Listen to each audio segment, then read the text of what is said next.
Aupa gaixo, bueno, azkenengo bideo hontan ja ikusiko dugu zelan betetzen den 380 eredua, bale? Ariketa hontan agertzen dira lau hiruhilabetetako operazio guztiak, orduan jungora begira, gutxinaka, zelan egiten da, nik uste dut ja lehenengoko hiru hilabetekoak egiteko zailtasunik ez duzu leukiko, baina, bueno, gero 380 ereduan badago aldaketa txikiren bat, bale? Bueno, bazten gara, bale? Lehengoko hiruhilabekoan, dauzkagu operazio hauek, bale? Telefonoren faktura ordaindu, hor, jasan izango dugu bez bat, bale? Elektrizitatearen faktura ordaindu, berdina. Balio diketasun horrekargoaren araubidan dauden txikizkeri fruta saldu, bale? Hemen izango dugu alde batetik beza euneko, fruta, etortzen, ez dauke euneko hogeita bateko zerga tasa, bale? Euneko laukoa, orduan, aplikatu beharko dugu euneko lauko tasa hori, bezala, eta balioiketasun errekarguaren kuota baita ere, bale? Eta zein izango da 0,5, bale? Hau da, supermurriztua beza denean, balioiketasun errekargua da 0,5, bale? Gero, ondasunak eroste ditu euneko 21 30.000-gatik, hemen daukagu esportazio bat, bale?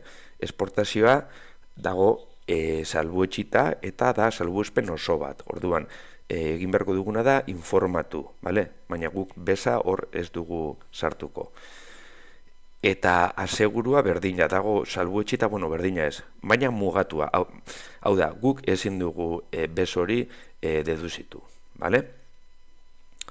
Bigarren hiruhilekoan daukagu balioiketasun araubidean dauden txikizkari produktuak saldu euneko 10 aplikatuz, bale?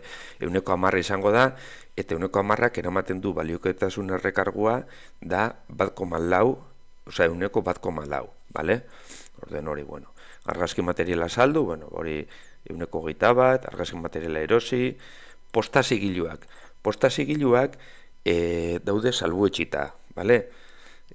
Hau da, guk ezin dugu salbuetxita eta mugatuak. Guk ezin dugu hor jasandako bezik deduzitu, bale? Paper gauzak erosi, produktuak erosi, bez desberdinetara, bale? Hirugarren hiruhilekoan, Ogi telebista saldu, Frantziako enpresa bati saldu. Hau da, Europar Batasunun barruan ematen dugun eraiketa bat. Orduan, salbuetxita dago, salbuespen osoa du, beraz informatu egin beharko dugu, bale? Eta laugarren hiruhilekoan, gazaren faktura ordaindu, paper gauzak erosi, azkenean gauza, ohiko gauzak dira, bale? Orduan, guk egingo duguna da, laugarren ariketa hemen joan sartzen datuak, bale? Ez dut hiru lauhilekoak komentatuko, ez dela bideo oso luzea irtengo litzateke, baina, edozein zalantza baldin baduzue, galdetu lasai, bale? Artxiboa eskuragarri izango duzue, eta, orduan adibidez, ikusiko dugun adibidez da bigarren hiruhilekoa, bale? Nik usteet operazio gehien dituen hiruhilekoa dela, bale? Barkatu, lehenengoko hiruhilekoa. Egiten dugu, bale? Sartzi ditugu datuak, esportazioak esan dizuet hori informatu behar dugula, 12.000ko salmenta hori, ez? Kanadara saldu dugun hori, bale? Orduan, hemen, jasandako beza da handiagoa guk jasanarazitekoa baino. Beraz, ogasunak itzuli beharko liguke diruz hau, bai? 1.005 kasu honetan. Gertatzen da, ogasunak ez duela itzultzen, orduen hau, eramango dugu urrengoko hiruhilabetekora konpentsatu beharreko kuota bezala, bale? Hemen ikusten duzue. Bigarren hiruhilabetean diferentzia, ogasunaren aldekoa irtetzen da, bale? Guk sortutako edo jasanaraziteko beza handiagoa da jasan duguna baino, 1.856 eurotan. Baina, aurreko hiruhilabetetik 1.005 konpentsatzeko kuota bat dugunez, horri kenduko diogu, eta irtengo zaigu 851 euro ordaindu beharko diogula guk ogasunari. Bale, hemen, azkenean hemen ikusten dituzue ariketa guztiak, errekargua badaukagu hemen 10.000 euroko zerbait, 10.000ko hau, euneko 10 beza, orduan, gogoratu, euneko 10 izaten baldin bada beza, errekargu, balioketasun errekargua 1,4 izango dala, eta hemen euneko 4 eta euneko 10, hemen duzue datua, ez da produktu holan berezi bat edo eserrez.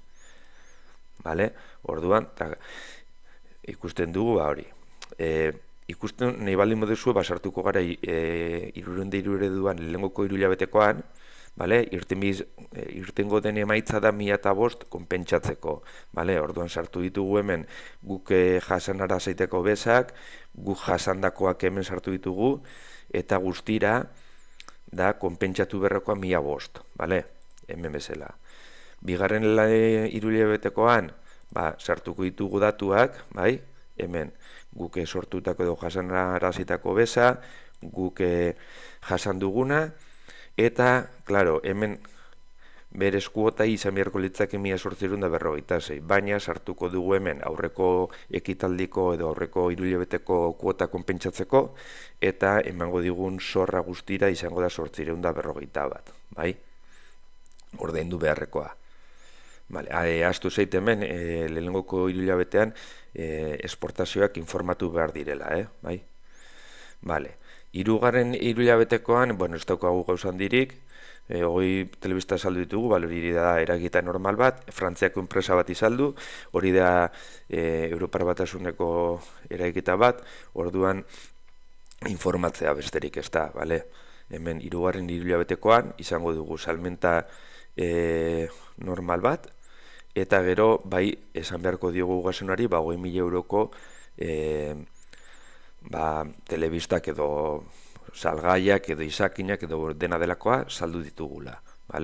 Ikusten duzue, berez diferentzia irten beharko litzai gukela 3.150.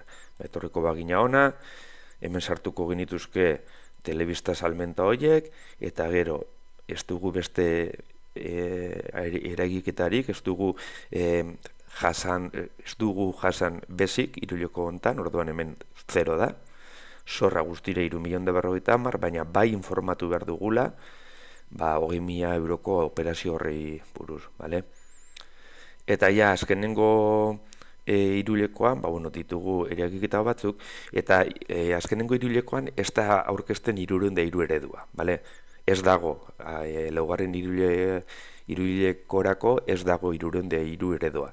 Nik jarri dizuet hemen, beste hiruhileko bat izango baliz bezala egiteko, jakiteko emaitza zenbat irten beharko litzateken.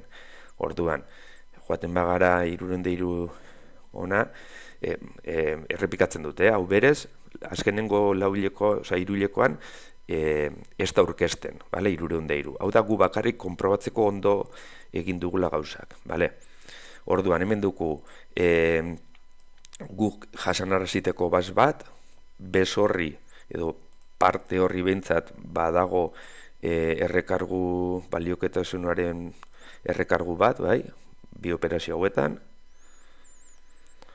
guztira 9.612 izango litzateke, guk sortutako edo jasanarazitako beza, hemen ikusten dugu. Zenbat jasan dugun, 3.589. Hori hemen da, 3.589. Gogoratu hor, hemen ez dugula datuak banabanan sartu behar, sartu beharko genituzke hemendik alde hau kasilla baten, hau beste baten, baina, kasu honetan bakarrik zerbitzu arrunten beza dugu, orduan guztia sartzen da kasilla bakarrean.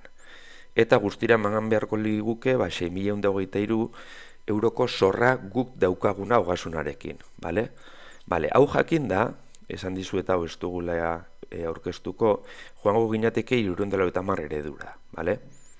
390 ereduan ze jarriko dugu? Ba hemen jarriko ditugu Iruleko guztietan, hau da, lehenengokoan, bigarrenan, hirugarren da laugarrenean egindako ariketen batuketak, bale?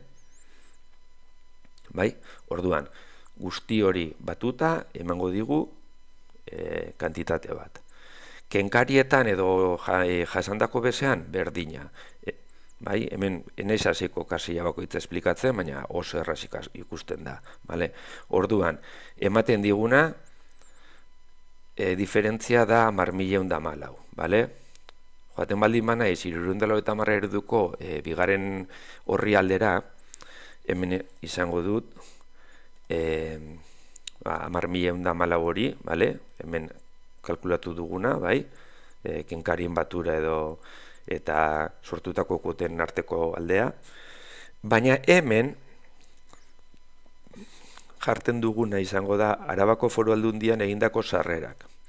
Eta ze sarrera egin ditugu? Ba, adibidez, guazen begiratzera. Lehengoko hiruilekoan ez dugu sarrerarik egin, ze konpentsatzeko irten zaigu, bale? Bigarren hiruilekoan 851, bale? Bueno, apuntatuko dugu, bale? 851. Hori da guk ingresatu duguna ogasunean, Hirugarren hiruilekoan 3.150 ingresatu dugu baita ere. Bale, orduan, guzti honen batura da 3.991. Hau da, hau hemen jarri beharko dugu. Zergatik, ze guk diru hori ja ogasunari ordaindu diogu, bale? Orduan, diferentzia eta ordaindu dugunaren arteko aldea 6.123 da. Hau da, azkenengo hiruhilabetean sortutako emaitza, bale? Eta, bueno, ba hori izango litzateke, bueno, gero hemen jadia informazioak, bale? Eragiketa arrunten batuketa zenbatekoa izan den guztira, eragiketak balioketasun errekarguan, Europar Batasuneko entregak, eta abar. Hau da informazioa ogasunarentzako, bale? Baina berez likidazioa hemen bukatuko litzateke. Eta beti, kondutan izan, azkenengo hiruhilabetekoa eta 390 ereduko emaitza berdin izan barko lukeela, bale? Bale, venga ba, ondo izan.